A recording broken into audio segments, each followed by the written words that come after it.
So just a short time ago, I sat down with GOP presidential candidate and South Carolina Senator Tim Scott on two of the big stories that are unfolding this hour. President Biden meeting with Zelensky on aid to Ukraine. What does Senator Scott think about that at this point? And the illegal border crossings crisis surging.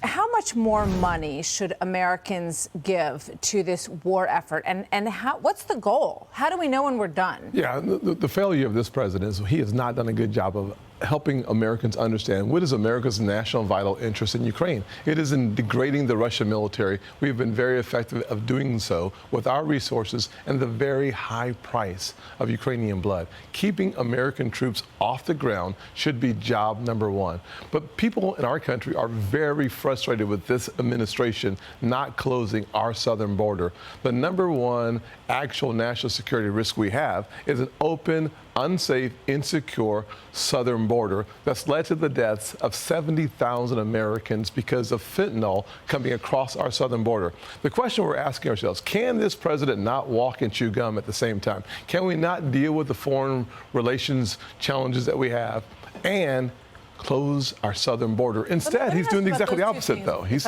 actually selling off the equipment. So two things. To Ukraine for just a moment. What is your sort of red line in terms of how much more resources we should give, right? There's on the table, a couple dozen more $1 billion are on the table to potentially send to Ukraine. You say the goal is to degrade the Russian military. That seems like a difficult thing to ascertain when that has actually happened. Well, one of the things we should ask ourselves is what is the price if Putin strikes NATO territory? That price, according to Article 5, are our troops on the ground. Right. When we degrade the Russian military, it reduces threats to NATO territory that is contiguous with Ukraine. By doing that, we actually empower our nation and reduce the likelihood of using our troops. I think putting a price tag on that, I don't know what the price is for an American soldier. I can tell you keeping them at home, safe and out of harm's way. So the former President Trump said that he would put U.S. troops on the border when he looks at what's happening down there. Would you do that? Definitely. In America, certainly. Yeah. And how soon? What would that look like? Yeah, so if President Scott were looking at what's going on in the border and, President Biden was out and you were in, yes. What do you do on day one on that? Day one is you eliminate the Inflation Reduction Act, get rid of the 87,000 IRS agents that he was going to hire, take that $40 billion. I have legislation that would do so. I would sign that legislation and put that $40 billion in the hands of our Border Patrol agents. We would double the number of agents that we have on the border and provide more resources, more incentives for longer hours. And in addition to that, I would certainly welcome more of our military there on the border. The White House keeps looking at at Congress, and the House says we've passed a Border Security Act. So obviously you don't have a majority in the Senate, but isn't there a growing hunger among moderates and some Democrats as well? Why can't the Senate get something passed on the border? Well, I'd love to see Chuck Schumer put something on the border on the desk of us to sign or to vote on. That has not happened. So what we see is a lot of noise from, frankly, here in New York, where you see the governor, the mayor fighting with the president for more resources because they're finally experiencing what Texas and Arizona have been experiencing for years.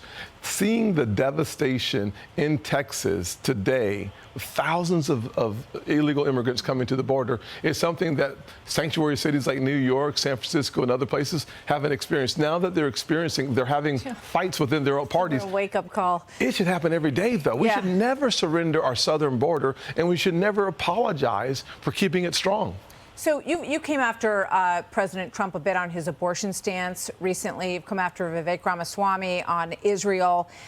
Your campaign has always been based in being very optimistic and positive. Yes. Are you starting to get tougher on the opposition who you're running against? And everybody has seen the numbers. Trump is ahead by a mile.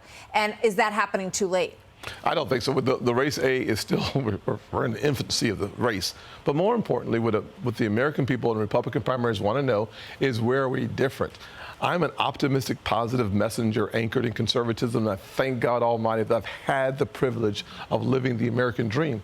The question is, where are we different? One of the issues that's manifested very quickly is that the former president, Vivek, Nikki, and Ron have taken a very similar position that they would not stop states like California, New York, or Illinois from having abortions on demand, even up until the day of birth.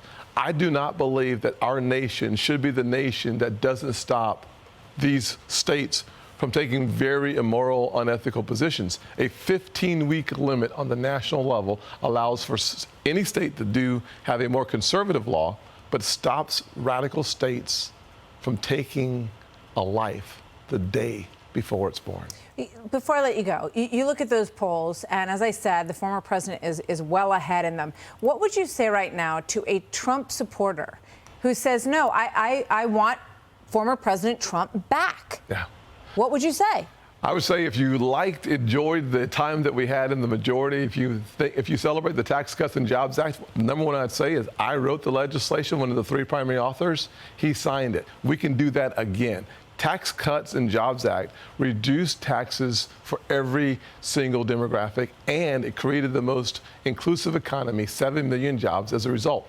The Opportunity Zone legislation that he signed, I authored it. We celebrated that together. What happened? $75 billion impacted the poorest communities in America without using a single federal dollar, all private sector. If you liked promoting and encouraging more investment in education, I helped lead the way during that majority. The good news is if you enjoyed the policies, but you want a candidate with the power of persuasion where independents, minorities, and millennials want to be part of the new revival in America where we believe in each other again, I'm your guy. Go to votetimscott.com. Senator Scott, who I would point out is wearing a jacket and tie. What do you think about Fetterman wearing short sleeves up there presiding over the Senate? Well, not only do they want to reduce the standards in the Senate for Fetterman and for the Democrats, they want to eliminate the standards in education. They want to get rid of the SAT. They want to get rid of honor classes. Why? Because they believe in mediocrity as the future of our nation. I believe in greatness as the future of our Senator nation. Scott, it's always good to talk to you. Thank you very much. Yes, good to see you, and we look forward to seeing you up there on stage on Wednesday with everybody else who's running in our great Fox News business team, and Ilya Calderon and Stuart Varney and Dana Perino. It's going to be great. So we'll look forward to seeing you there. Thank you, sir. Yes, ma'am. Hi, everyone. I'm Brian Kilmeade. I want you to do me a favor. I want you to click to subscribe to the Fox News YouTube page. This is the only way that I know for sure that you're not going to miss any great commentary, any great news bites, any great interviews coming your way on Fox. You can get it all here on YouTube. So subscribe right now.